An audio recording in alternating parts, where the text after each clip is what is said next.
अंबरनाथमधील तुंबलेल्या नाल्यांची आज पालिकेच्या अधिकाऱ्यांनी पाहणी केली। यावेळी उद्यापासून नालेसफाईला सुरुवात होणार असून पावसाळ्यापूर्वी नालेसफाई पूर्ण करण्याचं उद्दिष्ट असल्याची माहिती अधिकाऱ्यांनी दिली। अंबरनाथ शहरात 7 मोठे आणि 22 छोटे नाले असल्याची पालिकेच्या दफ्तरी नोंद आहे। या नाल्यांची दरवर्षी यांत्रिक आणि मनुष्यबळ वापरून सफाई केली जाते।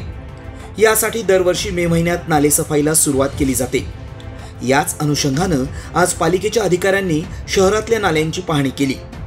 यामध्ये बी केबिन रोडवरील राहुल नगर समोरचा नाला सर्वाधिक तुंबलेला असल्याचं आढळलं।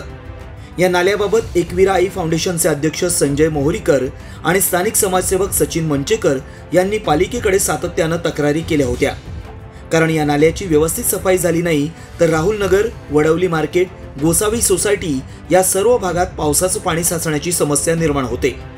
त्यामुळे नालेसफाईची सुरुवात याच नाल्यापासून करावी अशी मागणी अजय मोहरीकर आणि सचिन मंचेकर यांनी पालिकेच्या अधिकाऱ्यांकडे केली। त्यानुसार पालिकेचे नगर अभियंता राजेश तडवी, आरोग्य विभाग प्रमुख सुहास सावंत यांनी अधिकाऱ्यांसह या नाल्याची पाहणी केली।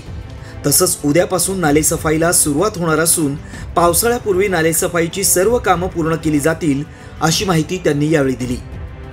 एकमत न्यूज, अंबरनाथ। डिजिटल बातमीदारीच्या युगात अल्पावधीतच नावारूपाला आलेल्या आणि लाखो प्रेक्षकांच्या पसंतीस उतरलेल्या एकमत न्यूज चॅनलला इंस्टाग्राम आणि फेसबुकवर फॉलो करा, यूट्यूबवर सबस्क्राईब करा। एकमत न्यूजशी संपर्क साधण्यासाठी 6384040404 या क्रमांकावर कॉल करा। बातमी म्हणजेच एकमत न्यूज।